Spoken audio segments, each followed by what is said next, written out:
The moment didn't announce itself.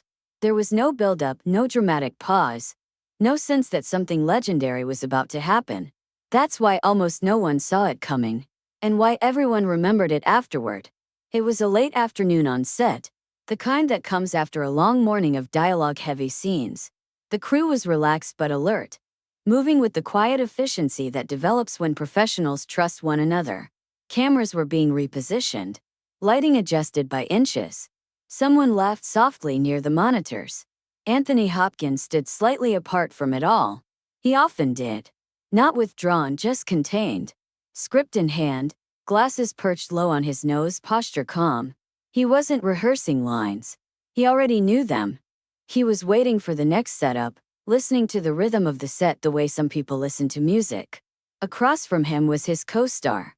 Tough one. The kind of actor known for intensity, physical presence, and a reputation for being unshakable. A man who'd built a career on strength, on the idea that you could feel his presence before he spoke. Crew members respected him. Younger actors were careful around him. He wasn't hostile, but he liked to test people, especially legends, especially the quiet ones. "Tony," the co-star said casually, stepping closer during a lull. "You ever done much action work?" Hopkins looked up, mildly amused. "Some." The co-star smirked. "Didn't figure. You're more internal." Hopkins smiled faintly. "I suppose." The co-star leaned against a table. "You know, people always assume speed's about youth." Hopkins didn't respond immediately. "They think reflexes go," the co-star continued. "Like you just wake up one day," and he snapped his fingers. "They're gone." A few crew members glanced over, sensing something forming. Not confrontation. Something subtler. Hopkins closed his script. "Do they?" he asked. The co-star nodded. "Sure. It's natural." Hopkins studied him, not challengingly, not defensively, with curiosity. "And what do you think?" Hopkins asked. The co-star shrugged. "I think experience helps. But speed? That's instinct." Hopkins nodded slowly. "Instinct is trained." The co-star laughed. "Is it?" Hopkins smiled. "It can be." There was a beat. Then the co-star did something small, but deliberate. He flicked a pen off the table toward Hopkins. Not hard. Not aggressively. Just fast. The pen dropped between them. Hopkins didn't look down. He caught it. Cleanly. Between two fingers. Before it hit the ground. The entire exchange took less than a second. 0.19 seconds, according to the camera operator, who later replayed the footage frame by frame out of sheer disbelief. No one gasped. Not immediately. There was a pause, a strange suspended silence where the brain hadn't yet caught up with the eyes. Hopkins looked at the pen in his hand, then at the co-star. "Careful," he said lightly. "You'll lose that." He placed the pen back on the table and returned to his script. That was it. No stare down. No follow-up. No explanation. But something had shifted. The co-star didn't laugh. He stared at Hopkins for a moment longer than necessary, then shook his head slightly, as if recalibrating. "Did you just?" he began, then stopped. Hopkins didn't look up. "I grew up playing piano," he said calmly. "Hands learn things minds forget." The co-star stepped back. A few crew members exchanged looks. Someone quietly said, "Did you see that?" Another replied, "I didn't even register it." The co-star exhaled slowly. "That was fast." Hopkins shrugged. "It was timely." Word spread the way these things always do, quietly at first. At lunch, people reenacted it with their hands, failing to replicate the motion.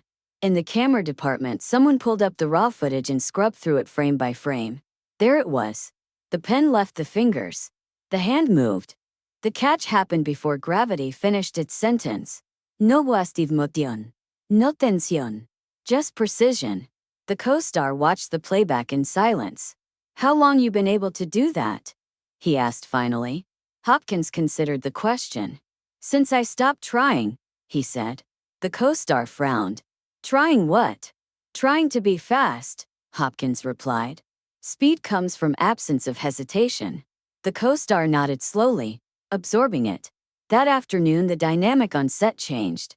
Not dramatically, not visibly, but something subtle shifted in how people watched Hopkins.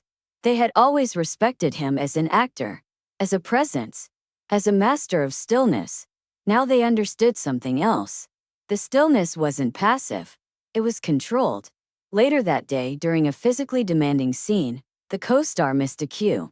Hopkins adjusted instinctively, stepping exactly where he needed to, avoiding a collision without breaking character. Again, no one commented, but everyone noticed. Between takes, the co-star approached Hopkins again. "You know," he said, quieter now, "I've worked with guys half your age who couldn't do that." Hopkins smiled faintly. "Age teaches economy." The co-star hesitated. "You train?" Hopkins nodded. "Every day." "For what?" the co-star asked. Hopkins met his eyes. "For readiness," he said. That night, after rap, the story had already escaped the set. Not exaggerated, not dramatized, just repeated. Hopkins caught it. Didn't even look. "Fastest thing I've ever seen."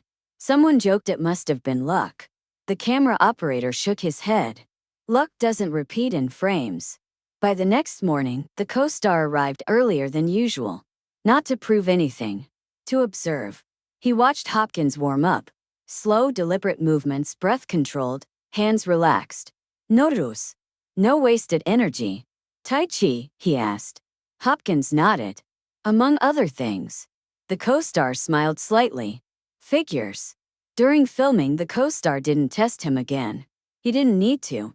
Because whatever he thought he was measuring that day, strength, dominance, reflex, had already been answered.